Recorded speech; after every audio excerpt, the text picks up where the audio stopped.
Oke, Assalamualaikum warahmatullahi wabarakatuh. Ya, teman-teman, kita akan belajar mikrobiologi. Ini adalah pertemuan yang ke-9 ya. Kita lakukan dengan metode seperti ini karena kemarin memang ada libur panjang sehingga untuk mencari kelas pengganti itu sulit, tapi nggak apa-apa lah ya. Kita lakukan seperti ini. Nah, di pertemuan ke-9 ini kita akan belajar atau cerita banyak gitu ya tentang peranan mikroorganisme dalam bidang industri farmasi. Nah, kita akan cerita banyak di sini.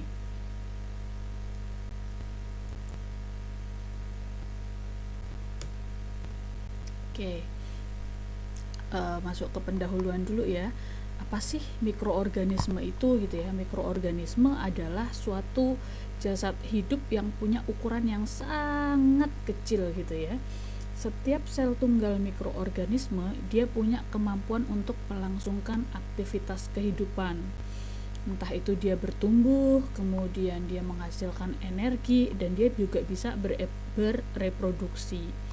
Nah, sekilas secara praktis sih kalau kita lihat mikroorganisme gitu ya, seringnya punya efek yang merugikan terhadap manusia, hewan, dan tumbuhan.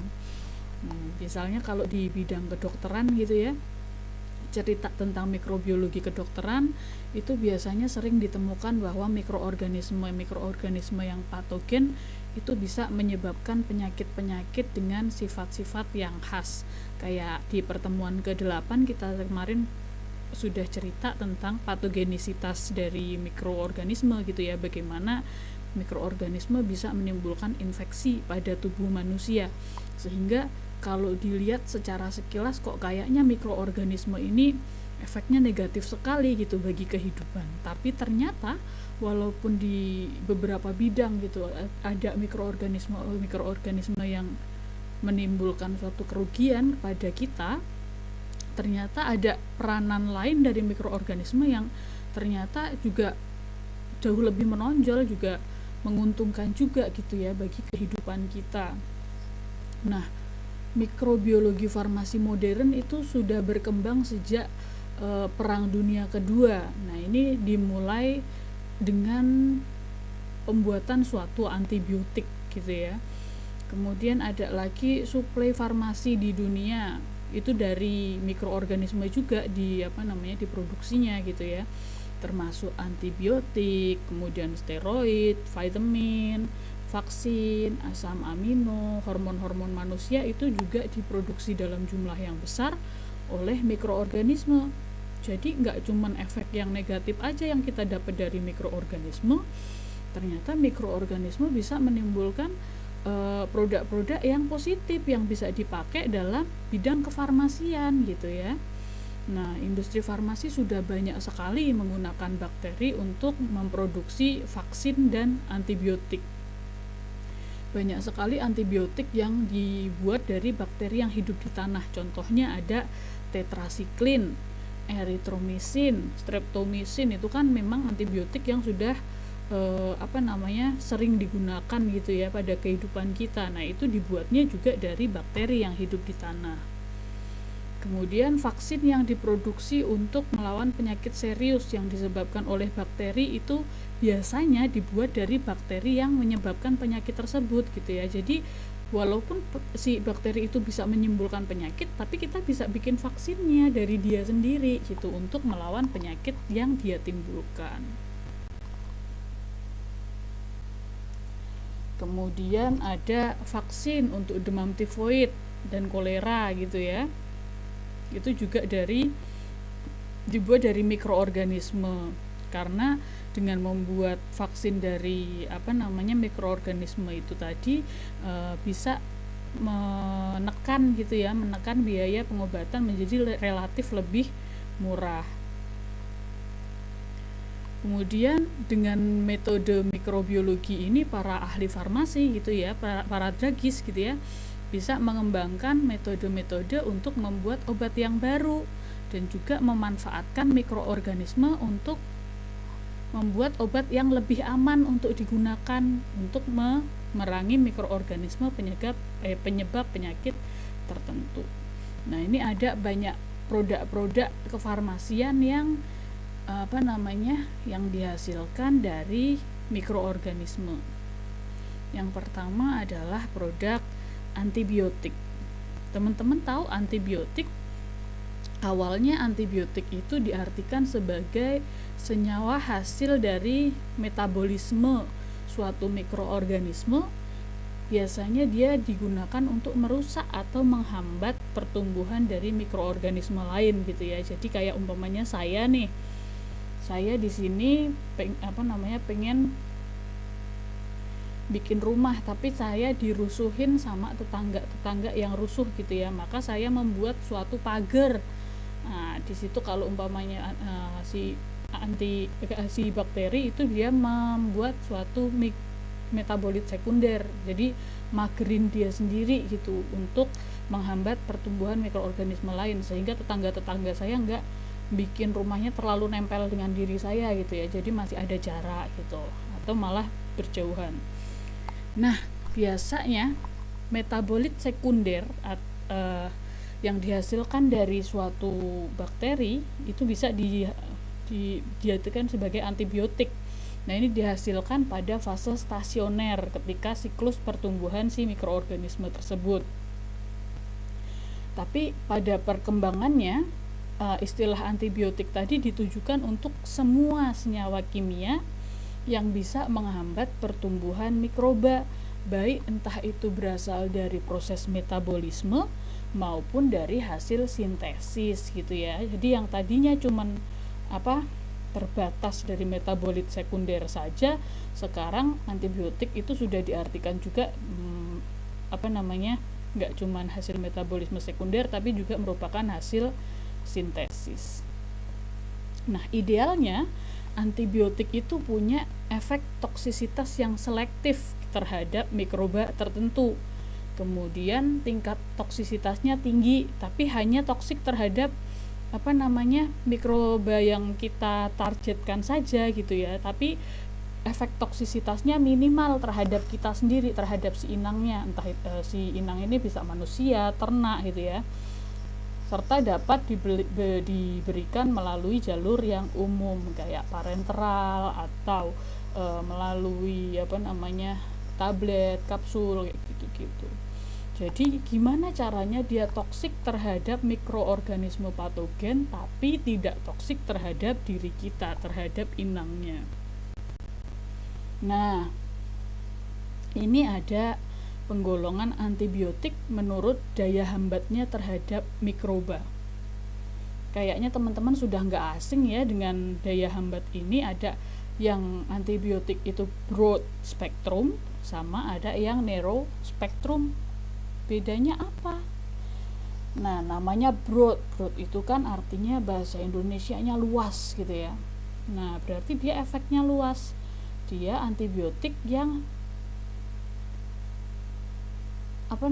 mampu menghambat pertumbuhan bakteri. Wah, ini maaf ya, belum saya edit, ini salah ini ya. Jadi maksudnya antibiotik yang mampu menghambat pertumbuhan bakteri gram positif maupun gram negatif. Nanti slide yang saya bagikan akan saya ubah gitu ya. Ini salah saya ketikan saya di sini, nanti mohon maaf, saya akan perbaiki. Kalau broad itu dia bisa menghambat keduanya, antara bakteri gram positif maupun bakteri gram negatif. Makanya namanya broad spektrum luas gitu. Kemudian ada lagi namanya narrow spektrum. Apa itu narrow spektrum? Kalau broad itu luas, kalau narrow berarti artinya sempit.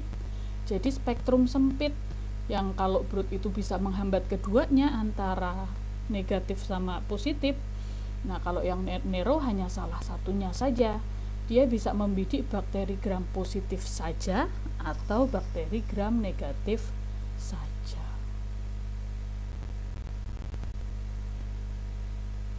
Nah, ini kebalik ternyata, yang saya tulis tadi malah di sini. Gitu ya.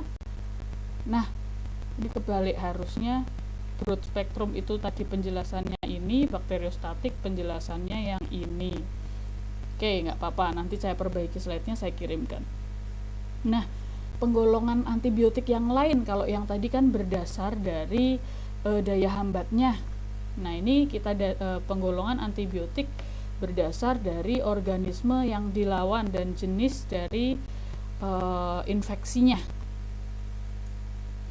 Yang pertama adalah penggolongan antibiotik yang sifatnya bakteriostatik. Nah, kalau bakteriostatik itu berarti antimikroba atau antibiotiknya ini dia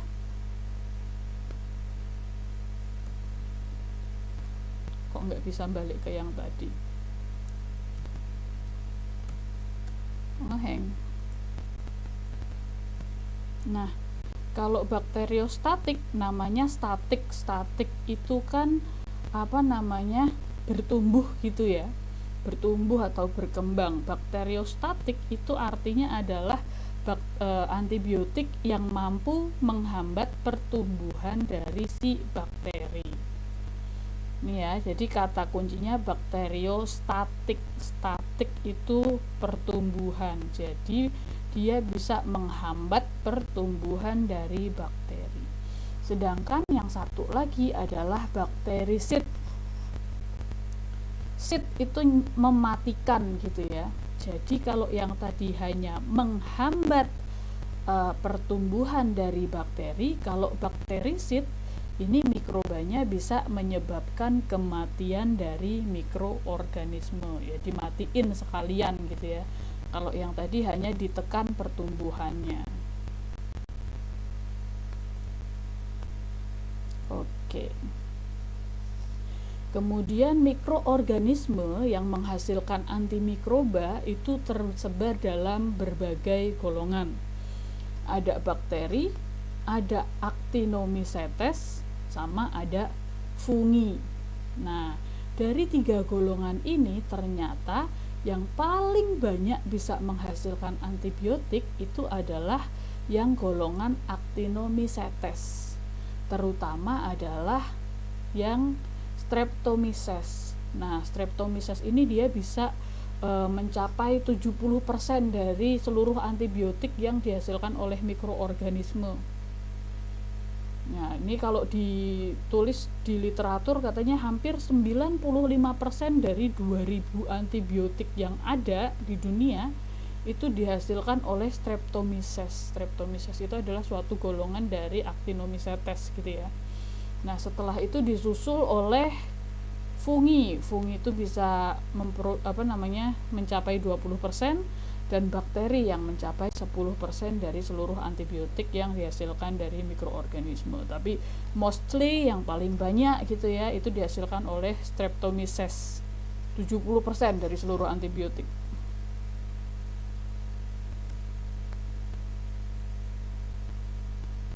Nah, produksi antibiotik melalui pemanfaatan mikroorganisme itu bisa dilakukan melalui metode fermentasi. Adapun sistem fermentasi yang berkembang itu ada 2 macam. Ada fermentasi dengan sistem kontinu sama fermentasi dengan sistem batch. Bedanya apa? Kalau fermentasi menggunakan sistem kontinu, itu media selalu ditambahkan dari luar, kemudian hasilnya kita bisa panen secara berkala. Nah, sehingga sistem kontinu ini bisa digunakan untuk produksi skala besar, biasanya digunakan untuk skala industri. Jadi sistemnya lebih efisien. Nah, karena skalanya besar, kemudian dia butuh media yang banyak, maka ini tidak cocok ketika kita hanya melakukannya dalam skala laboratorium, skala kecil gitu ya. Nah, kalau untuk yang skala laboratorium yang lebih cocok adalah dengan menggunakan fermentasi sistem batch. Nah, di sini tidak ada penambahan media, kemudian pemanenan dari si antibiotik itu dihasilkan pada akhir periode fermentasi. Sehingga ini hanya dapat bertahan selama beberapa jam saja atau hanya beberapa hari saja gitu ya. Nah, sistem ini cocok digunakan untuk produksi skala kecil, skala laboratorium, karena tadi lebih ngirit medianya, kemudian pemanenannya nggak secara berkala tapi hanya di akhir periode fermentasi saja.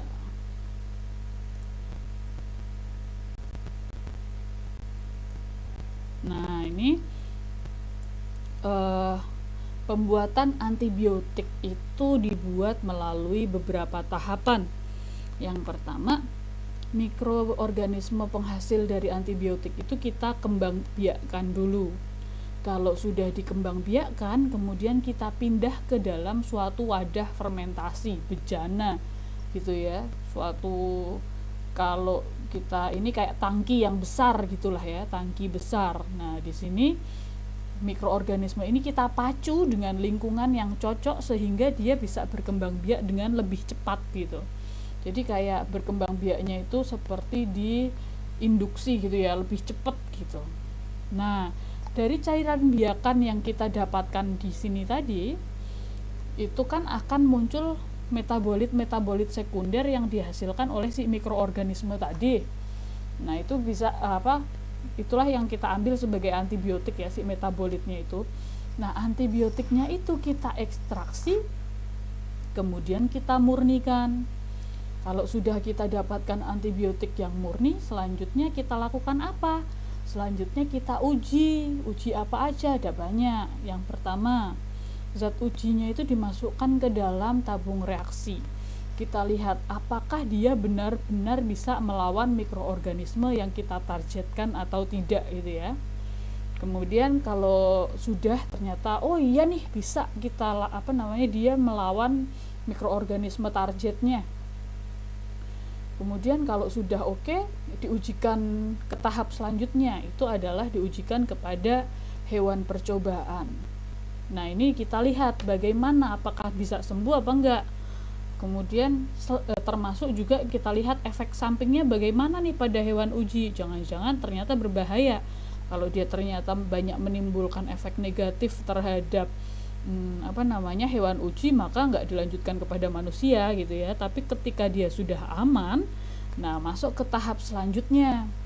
Si antibiotik yang kita pakai ini tadi kita ujikan kepada sekelompok manusia, tapi dengan pengawasan yang ketat dari para ahli.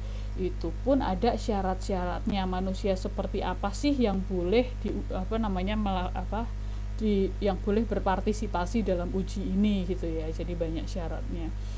Kalau kemudian ini diujikannya biasanya pada orang yang sehat dulu, sama melihat efek sampingnya bagaimana pada orang sehat gitu kan. Nah, kalau berhasil juga baru ini diujikan kepada orang yang sakit. Kalau efeknya bagus, efek farmakologisnya tepat gitu untuk orang yang sakit, aman, nggak ada efek samping macam-macam sama sekali, bagus gitu ya. Kemudian barulah ini si antibiotik bisa kita pasarkan. Pun setelah dipasarkan masih ada kendalinya lagi, yaitu kita lihat apakah ada keluhan-keluhan dari orang yang menggunakan obat ini di pasaran gitu ya. Kalau memang keluhannya banyak, baru nanti bisa antibiotiknya bisa ditarik atau dievaluasi lebih lanjut. Tapi ketika sudah baik-baik saja, berarti dia sudah lolos pengujian. Nah, itu tadi produk antibiotik. Temennya produk antibiotik adalah produk vaksin. Teman-teman nggak asing lah ya mendengar kata vaksin gitu ya. Vaksin ini asalnya berasal dari kata vaksina. Maksudnya apa vaksina? Vaksina ini adalah bahan antigen yang digunakan untuk menghasilkan kekebalan aktif terhadap suatu penyakit, sehingga kita bisa mencegah atau mengurangi pengaruh infeksi oleh organisme yang alami maupun organisme yang liar gitu ya. Maksudnya liar gimana sih? Organisme yang kita dapat dari jajan sembarangan yang kayak gitu-gitulah. Kemudian vaksin ini bisa berupa vaksin yang didapatkan dari virus atau bakteri yang dilemahkan sehingga dia tidak menimbulkan penyakit. Nah, vaksin juga berupa organisme yang bisa berupa mikroorganisme yang mati gitu ya, atau hasil-hasil dari pemurniannya. Nanti hasil dari pemurniannya itu bisa berupa protein, peptida, atau partikel-partikelnya yang serupa virus gitu ya, identitasnya saja gitu. Jadi nggak sebadan-badannya, hanya bagian-bagiannya saja. Jadi ada beberapa macam, yang tadi yang dilemahkan, yang sudah mati, atau yang diambil hanya organ-organ tertentunya saja gitu ya, yang sudah dimurnikan. Nah, vaksin ini akan mempersiapkan sistem kekebalan manusia atau hewan untuk bertahan terhadap serangan patogen tertentu, terutama dari bakteri, virus, atau toksin. Nah, vaksin juga bisa digunakan untuk membantu sistem kekebalan tubuh kita melawan penyakit-penyakit degeneratif, atau contohnya ada sel kanker gitu ya.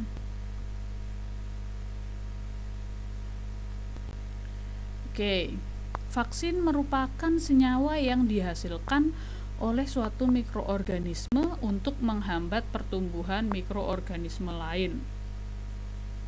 Kemudian banyak ditemukan mikroorganisme yang mengandung substansi dengan aktivitas antibiotik.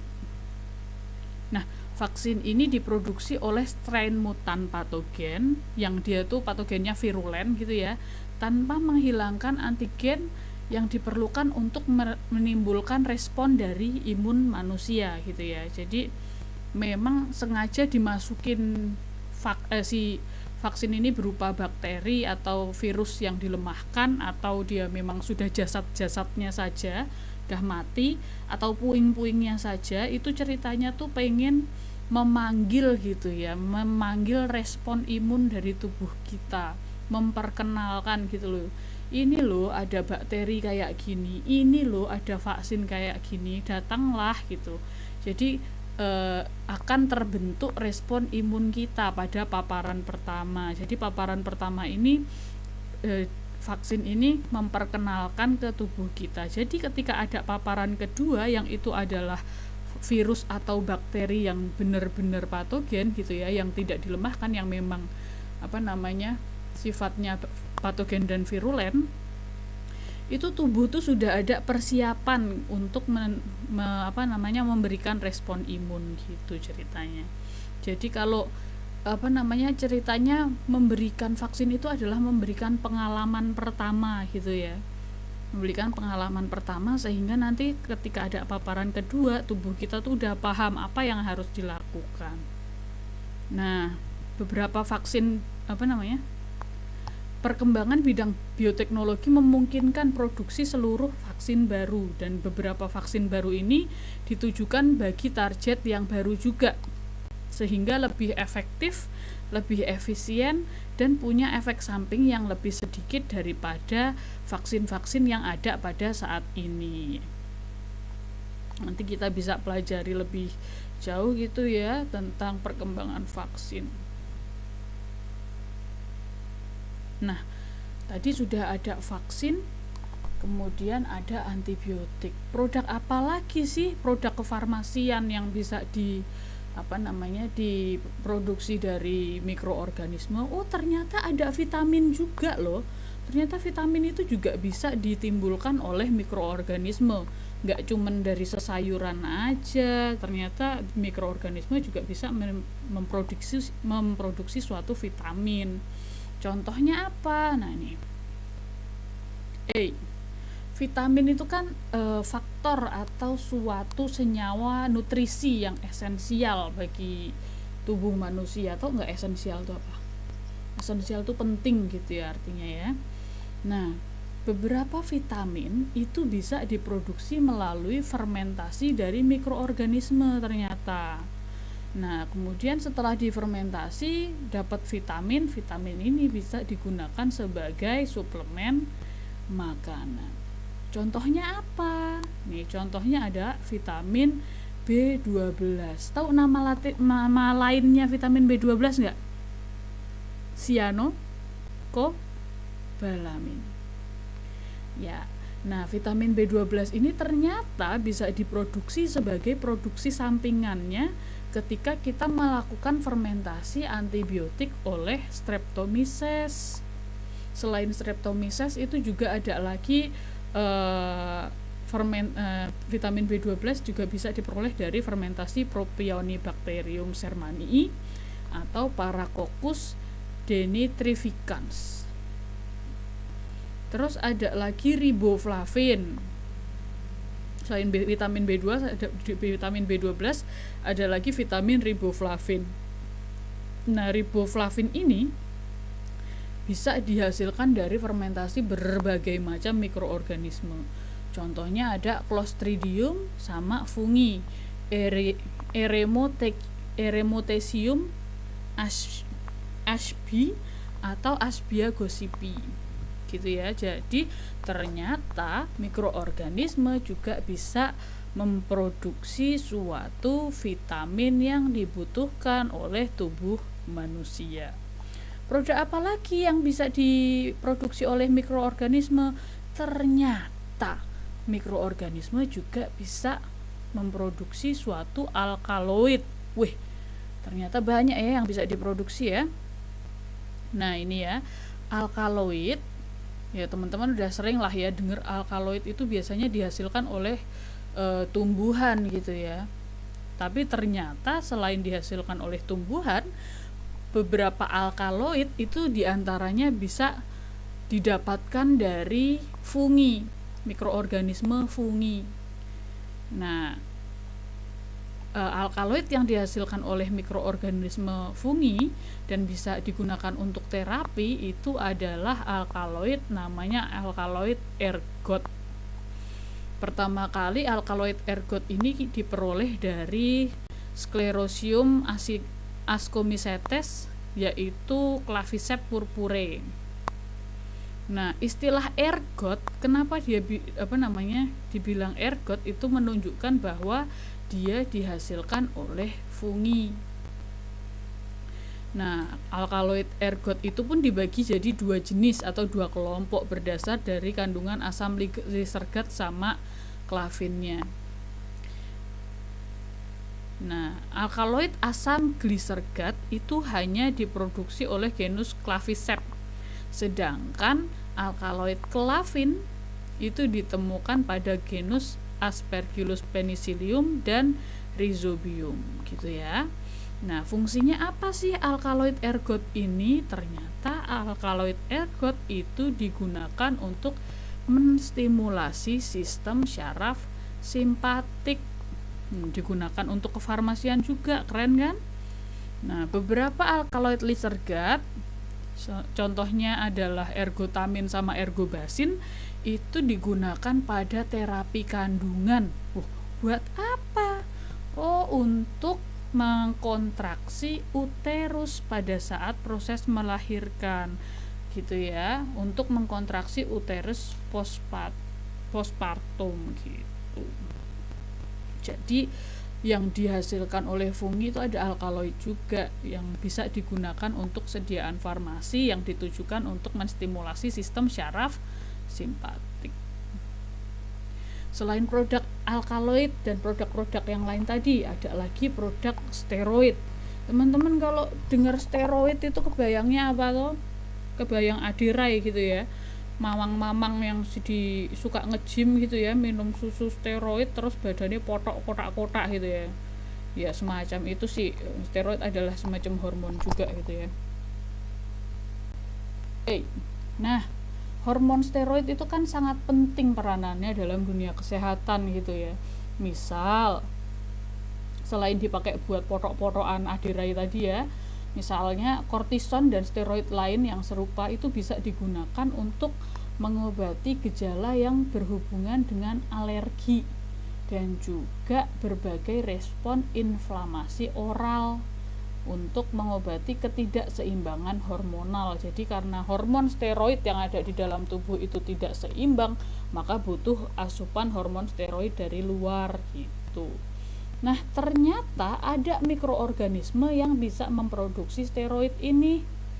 Contoh, ini ada fungi Rhizopus arizus.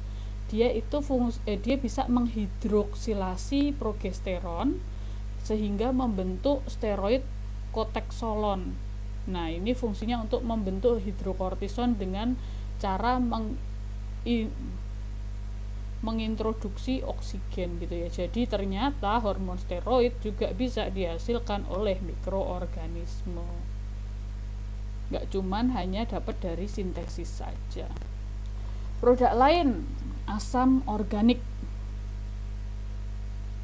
Nah, ini ya, beberapa asam organik dihasilkan melalui fermentasi mikroorganisme. Asam glukonat itu bisa diproduksi oleh berbagai macam bakteri, termasuk spesies Acetobacter dan Penicillium dan Aspergillus. Beberapa kegunaan asam glukonat ya di bidang kefarmasian, kan kita lagi ngomongin mikroorganisme di bidang farmasi gitu ya. Ini beberapa kegunaan dari asam glukonat di bidang kefarmasian. Yang pertama, kalsium glukonat itu fungsinya digunakan untuk suplai kalsium dalam tubuh. Itu tadi didapatkan dari Acetobacter. Kemudian ferus glukonat digunakan untuk asupan zat besi. Ini digunakan oleh siapa? Digunakan oleh orang-orang yang mengalami anemia.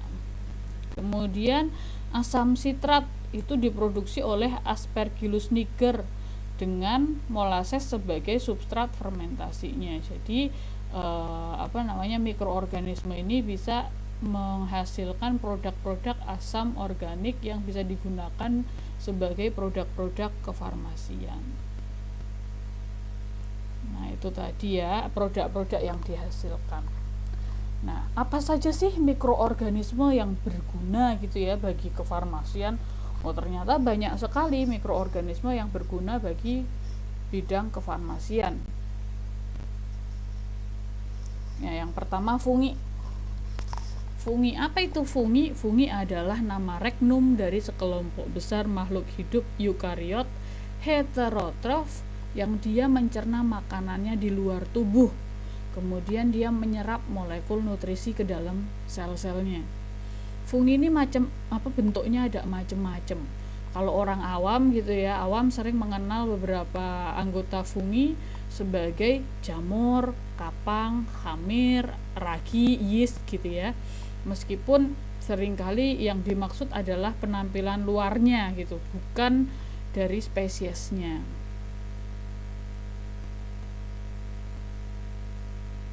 Nah, ini manfaat fungi dalam bidang kefarmasian. Oh, ternyata di bidang kefarmasian ada banyak sekali fungi yang bisa menghasilkan produk yang digunakan untuk terapi kefarmasian. Contoh nih, funginya adalah Chrysogenum. Chrysogenum ini ternyata dia bisa menghasilkan produk penisilin yang fungsinya adalah sebagai antibakteri. Fungi yang lain adalah Grisseofulvum. Namanya Grisseofulvum, produknya berarti Grisseofulvin. Apa fungsinya Grisseofulvin? Grisseofulvin ini fungsinya adalah untuk antifungi. Ada lagi nih, Polysporum. Polysporum itu dia bisa menghasilkan produknya adalah siklosporin. Siklosporin ini digunakan untuk imunosupresan. Ini beda ya, kalau teman-teman minumnya Stimuno itu imunomodulator, dia meningkatkan sistem imun, sehingga ketika ada mikroorganisme masuk, imun kita naik gitu ya, imun kita jadi dalam kondisi prima, bisa membunuh si mikroorganisme yang masuk lah. Tapi kalau imunosupresan berarti supresan, dia menekan dari sel-sel imun. Gimana caranya sel imun ini enggak terbentuk? Kenapa? Karena biasanya terjadi hipersensitivitas gitu ya, kayak alergi gitu kan. Itu adalah sistem pertahanan tubuh yang berlebihan, sehingga pertahanan tubuh kita perlu ditekan sehingga tidak bereaksi berlebihan. Kemudian kayak lagi teman-teman itu tadi alergi gitu ya, atau teman-teman habis melakukan mm, cangkok cangkok apa namanya cangkok hati atau cangkok ginjal gitu ya. Jadi menerima organ dari orang lain. Menerima organ dari orang lain itu kan kalau dari tubuh itu dia merasa ada benda asing gitu ya. Benda asing yang masuk ke dalam tubuh. Wah, ini siapa ini? Ada warga asing nih. Saya nggak kenal, saya harus bertahan nih. Saya harus mengusir orang yang saya nggak kenal ini, sehingga apa namanya kemudian menghasilkan sel imun untuk merusak gitu ya dari organ yang baru aja dicangkokkan ke dalam tubuh. Padahal nggak boleh kayak gitu, sehingga kita berikan imunosupresan untuk menekan sel-sel imun yang bereaksi berlebihan tadi. Karena apa namanya setelah diberikan donor ginjal atau donor hati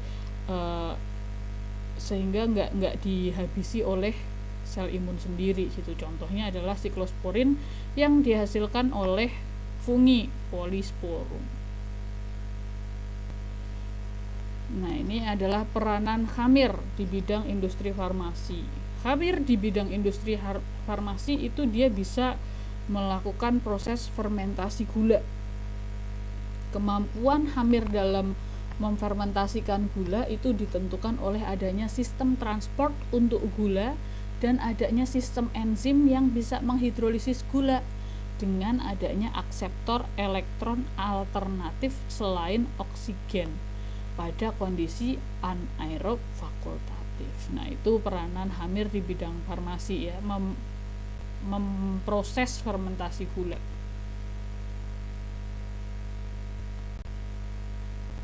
Mikroorganisme lain yang berguna di bidang farmasi apa? Mikroorganisme lain adalah virus.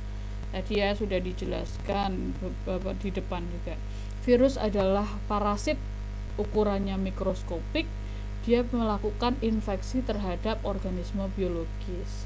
Sifatnya adalah parasit obligat. Kenapa dibilang parasit obligat?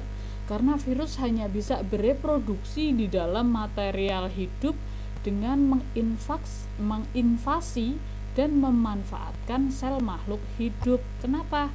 Karena virus nggak punya perlengkapan seluler untuk bereproduksi sendiri, sehingga dia butuh material hidup gitu.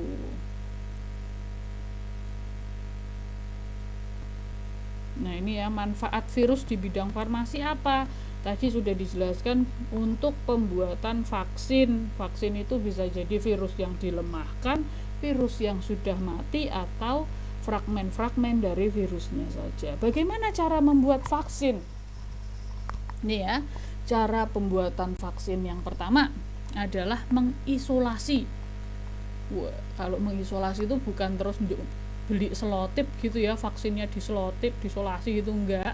Maksudnya adalah dipisahkan gitu ya, memisahkan gen-gen dari organisme penyebab sakit yang berperan dalam menghasilkan antigen yang merangsang limfosit untuk menghasilkan antibodi. Dipisahkan dulu gen-gen ini. Kemudian menyisipkan menyisipkan gen-gen yang sudah diisolasi tersebut ke tubuh organisme yang kurang patogen.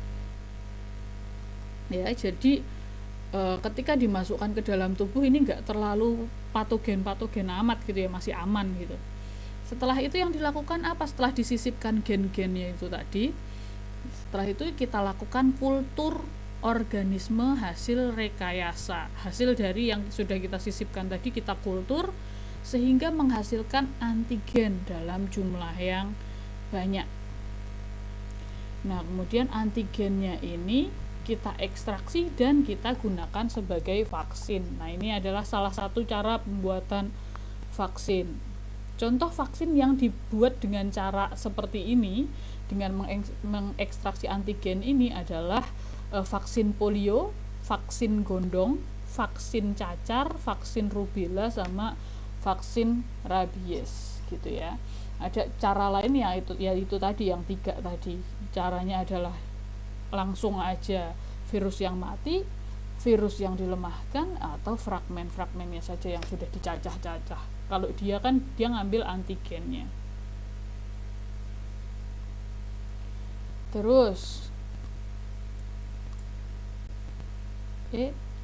Nah, manfaat virus yang lain selain digunakan untuk pembuatan antivirus itu adalah untuk membuat suatu antitoksin. Cara pembuatan antitoksin ini dilakukan dengan cara menggabungkan DNA si manusia ke dalam DNA si bakterinya dengan bantuan virus, pakai viral DNA-nya dia. Nah, setelah disambungkan ke DNA manusia yang mengontrol sintesis antitoksin, selanjutnya gen ini digabungkan dengan selnya dari bakteri, sehingga sel bakteri ini akan berisi gen manusia, sehingga bakteri itu bisa menghasilkan antitoksinnya si manusia. Nah, setelah bakterinya multiplet gitu ya, antitoksin yang dihasilkan kita ambil, kita ekstraksi, kemudian kita pakai untuk melawan penyakit yang menginfeksi manusia. Mikroorganisme lain yang digunakan dalam bidang kefarmasian, bakteri. Kalau bentuk jamaknya gitu ya, bentuk banyaknya bakterium gitu ya. Ini adalah kelompok besar organisme prokariot bersel tunggal, ragamnya sangat macam-macam, dia di mana-mana ada gitu ya. Struktur selnya relatif sederhana, dia nggak punya nukleus, nggak punya inti sel gitu.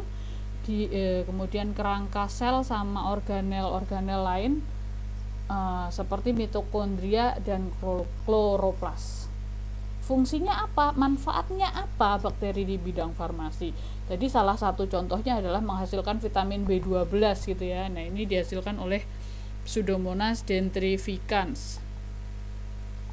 Kemudian ada Streptomyces griseus. Dia bisa menghasilkan antibiotik streptomycin yang fungsinya untuk antibiotik pada penyakit TBC. Kemudian Streptomyces aureofaciens, itu dia menghasilkan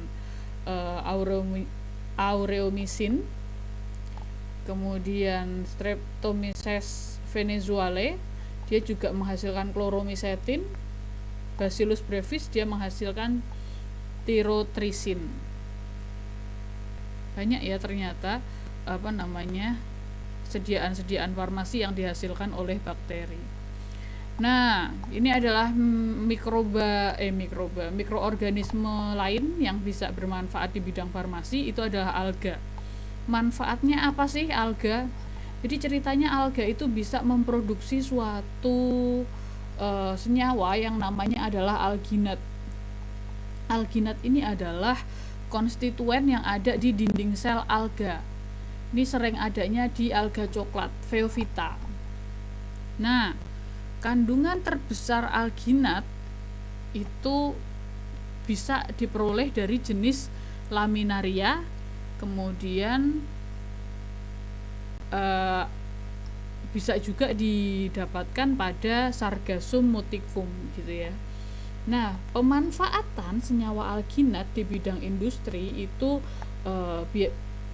di industri farmasi itu sangat banyak gitu ya. Biasanya yang digunakan adalah natrium dan kalsium alginat. Senyawa alginat juga banyak digunakan dalam produk susu dan makanan yang dibekukan untuk mencegah pembentukan kristal es. Kalau di dalam industri farmasi sendiri spesifiknya gitu ya, alginat itu bisa dipakai sebagai pembuatan kapsul. Dia digunakan sebagai pelapisnya pada kapsul atau pada tablet. Selain itu, alginat juga bisa digunakan untuk bahan biomaterial untuk teknik pengobatan seperti mikroenkapsulasi dan juga transplantasi sel gitu ya. Itu adalah manfaat alga di bidang kefarmasian.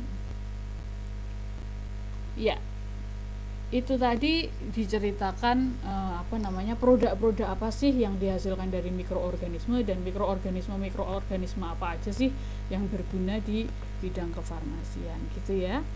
Jadi kalau memang kurang puas dengan contoh-contohnya, di luar sana masih banyak sekali jurnal-jurnal yang lebih terkini gitu ya mengenai produk-produk kefarmasian yang bisa dihasilkan oleh mikroorganisme. Pun sekarang juga penelitian mengenai vaksin ya lagi gencar-gencarnya gitu ya, vaksin yang digunakan untuk bisa melawan atau menghambat pertumbuhan dari COVID-19 gitu ya.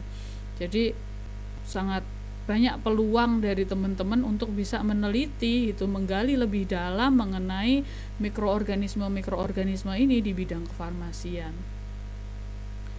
Oke, saya rasa itu saja yang bisa saya sampaikan ya teman-teman ya. Kalau ada yang pengen ditanyakan, kita boleh diskusi lewat forum grup WhatsApp atau di Google Classroom. Cuman kalau di Google Classroom mungkin saya bacanya pasti telat-telat, jadi bisa ditanyakan di grup WhatsApp saja gitu ya, sehingga kita bisa lakukan diskusi di sana. Nggak cuma saya yang bisa jawab, tapi teman-teman lain pun bisa ikut menjawab.